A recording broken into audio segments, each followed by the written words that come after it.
Welcome to Great Talk and Entertainment. I'm your host, KJ, and this is the podcast where we review movies and TV shows from all your favorite superheroes, including Marvel Comics, DC Comics, and much more. Please subscribe to our YouTube channel, Great Talk and Entertainment official channel. Now let's go, baby.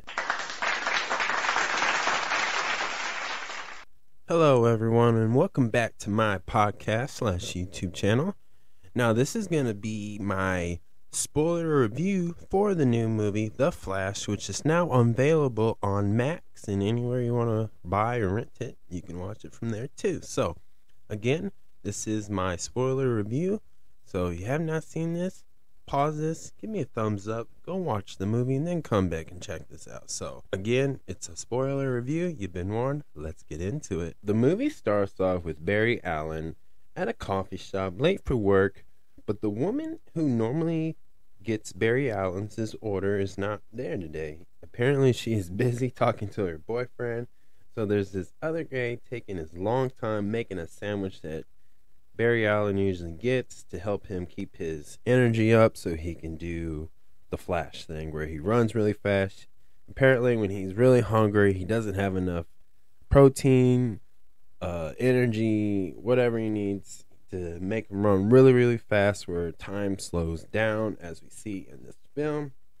But as he's waiting, and obviously he's late for work, he gets a call from Alfred, which is the butler to the Batman, this Batman is played by Ben Affleck, who says there's a hospital building that is collapsing, which is I think it's the Wayne Hospital. The hospital that Batman's family owns in Gotham City, because that's where he had to run to, obviously. So the Flash runs, and we see an exciting action pack with a lot of excitement, and we learn that while that building's collapsed in the hospital, Falcone's son, who has a device that can destroy the whole Gotham City, and we see Batman, who's being played by Ben Affleck, go in there, chase him down.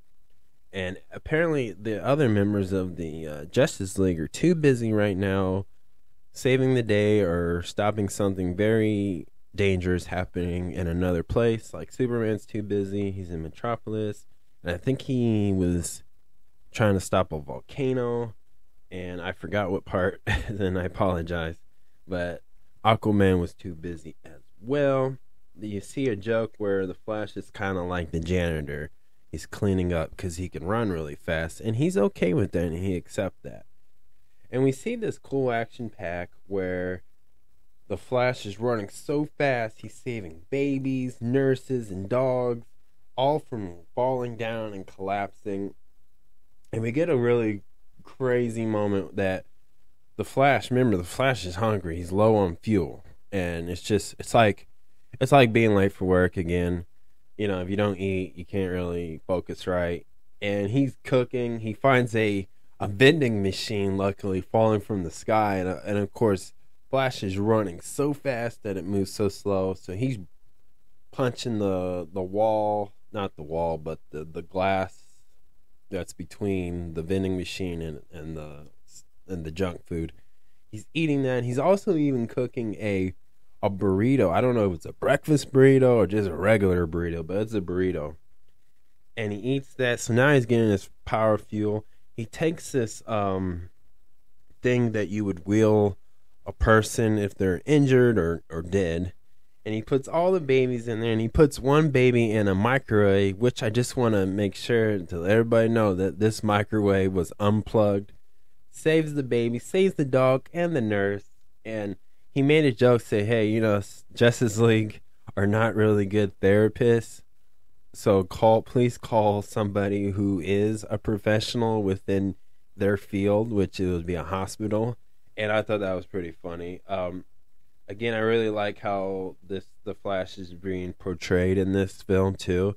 I like that. Like he's still trying to discover who he is as a man, as a person, and trying to define who the Flash is, because in this universe, Batman and Superman and Wonder Woman are the older members, and the Flash is a younger member, just like Cyborg is. And obviously Aquaman's older too in this one, but so far the two youngest is Cyborg and Flash, but I like how they're, and I'm just going by the Justice League members so far. Like, obviously, Shazam is not an official member yet, but Billy believes he is, and that's okay with me too. But if you're just going off the Justice League movie and the Zack Snyderverse, Cyborg and Barry Allen are the youngest. So let's just leave it at that. And then in the moment we see it at the end, we see Wonder Woman save Batman for falling off a bridge while he's holding Falcone's son from falling off as well. And luckily, they got this device that could wipe out Gotham City.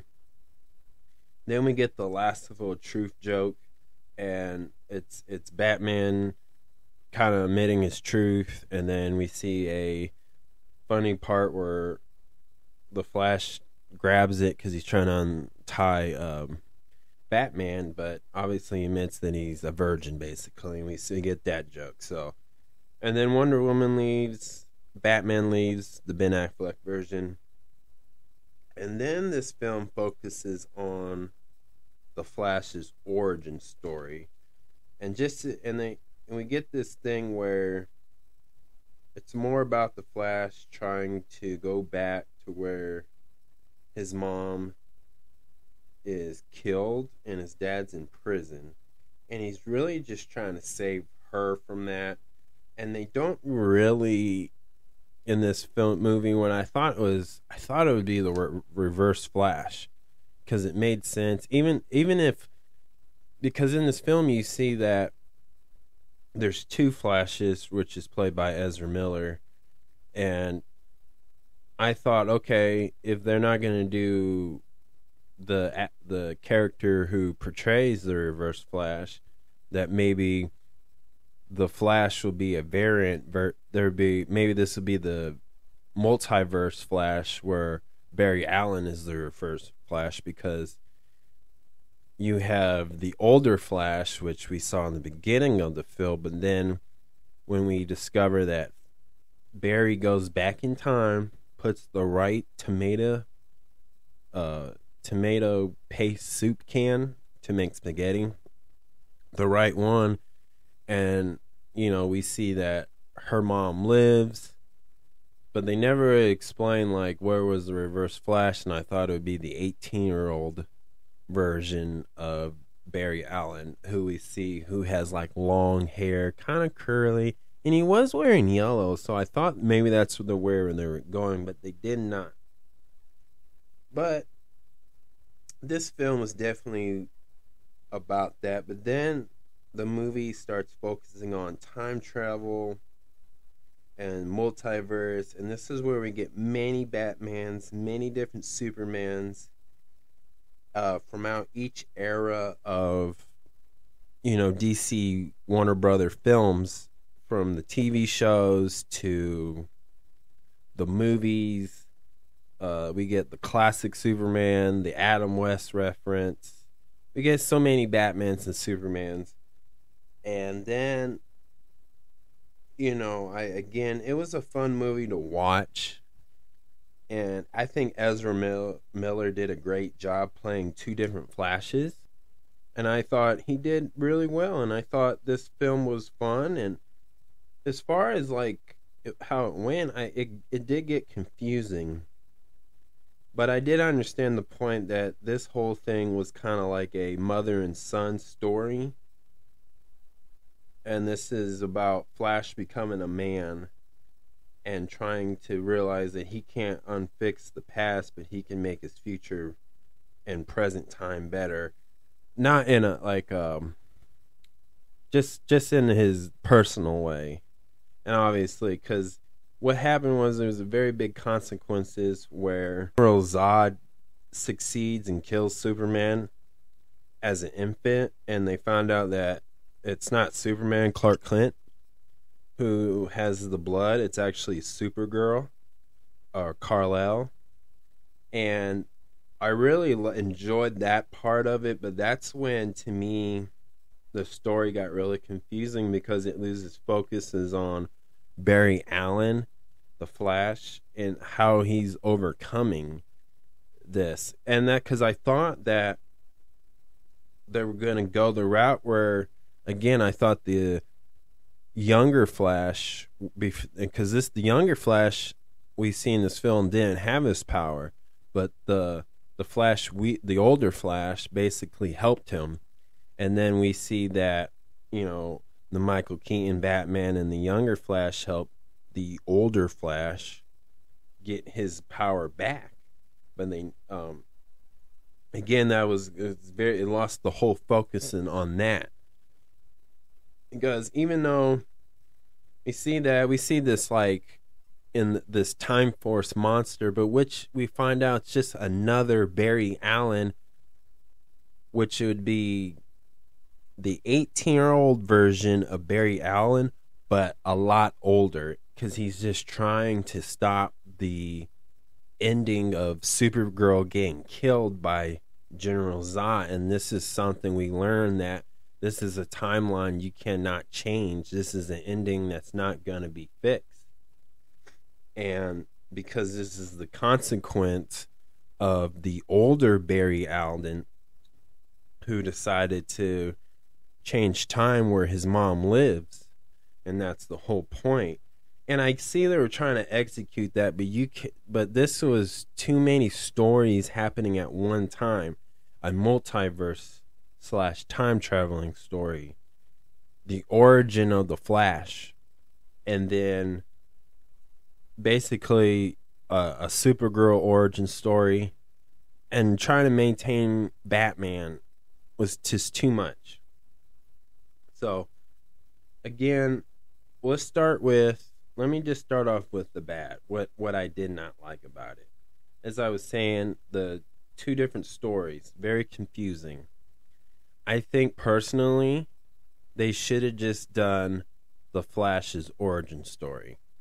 And I'm not talking about them just putting the Reverse Flash in it, which I think would have been the better choice, an easy choice.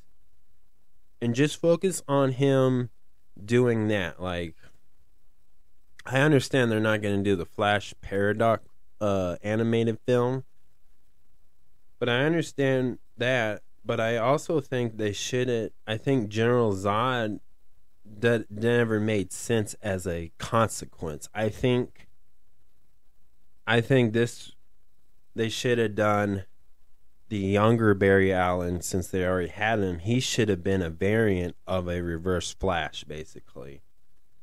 And just focus on those two, because I didn't think it was necessary to have Supergirl in there if you're going to have that story. Then I would have done the Flash 2, and then done the story where Supergirl, Michael Keaton, Batman, and all that. I think you just could not, because these two stories didn't mash up very well, and the whole story was not very balanced, because they never indicated to like who killed the Flash mother. Yes, we know that the Wayne Tech today helped figure out that yes, his dad was actually at the grocery store when his wife, or Barry Allen's mom, got murdered. And they never unveiled it, like who did it. And so that's why I think they should have just separated that, because they spent too many time focusing on General Zod. And he shouldn't be that difficult to defeat for Supergirl and the Flash and Batman, to be honest. Like, if there's a way to defeat Superman, right? I think, because to me, when you tell me that Batman, like, okay, Batman v Superman, this is where the Ben Affleck version of Bruce Wayne, aka Batman, he knew about kryptonite. So to me, Michael Keaton version of Batman, if you're going to do time travel, they did the butterfly effect rule in this film. They even mentioned it, and they even talked about, you see Michael Keaton using unboiled noodles and explaining that here's what happens when you change something in time. it creates a new timeline, and it creates, so there's a parallel where, you know, there's two identical timelines, but they're different in so many other ways. Okay, that makes fine. But see, that still does not help the fact that Michael Keaton's Batman should have known or shouldn't figure out there's Kryptonian. Or not Krypton, but Kryptonian. The Superman's weakness is the same weakness for Zed. General Zod, I mean, not Zed, but General Zod and Supergirl. So they should have had that green little growing rock, basically. Crypto. And I also think that would have helped, but they didn't. And this is why this story is a little somewhat confusing. Now, did I enjoy it as a movie? Yes, I enjoyed watching it because I thought it was funny at times, and I thought, okay, it was really cool in these points, but again, it didn't make sense to have General Zod, and then Supergirl gets killed off. Now, here's why I think it was a bad idea to kill Supergirl. Like, this is it's been a long time since they did a Supergirl live action movie, right? And to see her back in the big screen, yes, they had Supergirl in an older Superman movie. Or if it wasn't a movie, it was a show back in the day, I forget. But the point is, I made a theory a while back before this movie came out that I thought, okay, with the James Gunn situation and Peter Safran, I had made a theory on the YouTube shorts. Go check it out if you haven't, and give me likes on that. That they were gonna some way have Robert Pattinson's Batman in there, some way, whether he was physically in there or a reference. And I thought the actor who played Supergirl, which is Sasha Calle, and I thought she would be great. She's a great actor, and I think she killed it as Supergirl. And I thought that she could be part of the Robert Pattinson's The Batman universe, because it just made sense of where they're going with that film. And I thought this would be perfect, because maybe they're not ready to have a Superman in that universe, but maybe she can be the Supergirl of the Batman universe for a while, until maybe they figure out who's going to play Superman. But obviously they decided, well, no matter what, she's just going to die to General Zod. And I think that was just a bad move and direction to go with that idea. Now, another thing is Nicolas Cage as Superman. Like, I don't hate that actor. I like the actor Nicolas Cage. I think he's great. I've always been a fan of his stuff. But he was an idea of playing Superman. They were going to go forward with it, and they were going to have Tim Burton be that, but it never came a thing, and only the hardcore fans would know that. Why would the audience think that? The non-hardcore superhero fans think that. It never made sense. And then too many Batmans. I mean, I don't know, just too many Batmans. This should have been just about the Flash, but I'm not going to complain too much of it, because I did. Again, let me talk about what I did like about the movie. The Michael Keaton as Batman. It brought back great memories. I grew up watching Michael Keaton's Batman movies, and he's one of my favorite Batman actors who has portrayed Batman. He's one of them. He's in like my top 5. And I really enjoyed it. I mean, I enjoyed seeing that classic suit. I enjoyed seeing the classic Batmobile, the Batplane, and the Bat-Kite. That electric. I mean, it was so awesome.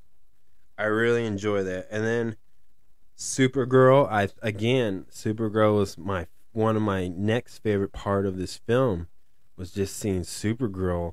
And I think Sasha, she just played this character so well And again, I didn't want her to get killed off. I mean, she nailed it. I liked how it went. She took this personal. She finally met people to trust. We see her care about protecting this world. And it took her time to understand that, but then she understood and trusted Batman, the Flash, both of them.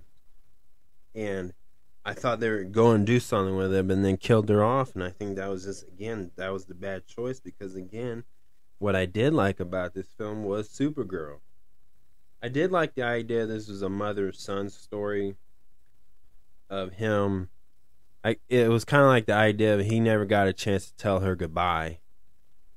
And he just wanted to figure out who he was because he felt like he didn't know who he was without his parent. The action and the fighting was great. I mean, I enjoyed watching Batman, Michael Keaton lay the smackdown on people, and I enjoyed like the fight between General Zod and the other Kryptonian armies, and I enjoyed that. I mean, it was really cool.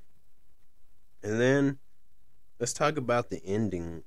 George Clooney, aka Bruce Wayne, aka Batman. Now, I don't have an issue with that, but this confuses people. Like, who is going to be Batman of the DCU? And it did leave it open for a second Flash 2, but again, it's just, they might as well call it Batman and the Flash if they're going to keep making the main story about Flash interacting with Batman. I understand they're trying to say, well, he's part of the Justice League, so yes, he gets to interact with Batman, Wonder Woman, Superman more because he's in with the Justice League. So this is like Justice League business. So the world's in danger and Batman needs help. Yeah, he's going to contact the Flash. Yes, he's going to contact Superman, Wonder Woman. It's the Justice League. I understand that, but it wasn't well done, put together in that aspect of it. Because, again, George Clooney movies never really... We don't know who Superman is in the George Clooney version of Batman in that universe. And it's all confusing. But I have no problem. I think George Clooney was a great Batman. I also enjoy watching his Batman solo films. I mean, I like his Batman suit with all the jokes implied too. Like I would rock it. I don't care. But I liked it. I mean, he had Batman and Batgirl. Or Robin and Batgirl, I'm sorry. Yes, Batman was in there too, George Clooney, but I enjoyed it. I really did. With George Clooney, so I'm okay with it, but again, you got too many Batman actors making movies. I mean, would I be opposed to another George Clooney playing Batman again in a solo film? No. Michael Keaton playing Batman again in a solo film? No, I would not be opposed to that. I would watch it. But I think for a cinematic universe, we got to figure this out. And I think they failed on that. So, with that being said, if I had to give this movie a 1 out of 10, I'm going to have to give it just a 6, just to be nice. But I think there was a lot of mistakes, and I think a lot of it was very confusing as a story. And to rely on the action and the explosion and the super cool CGI is one thing, but to appreciate the movie and the film is the plot and the story of it. And I hope that maybe what James Gunn's and Peter Safran's plan with the future films of every DC, I hope there's something better with it, and I hope for the best, because I do like these characters so much. So that's my review. Please subscribe to my YouTube channel, Great Talking Entertainment official channel. Subscribe, hit that notification button so you can always be updated with all my latest content. Thank you and peace out.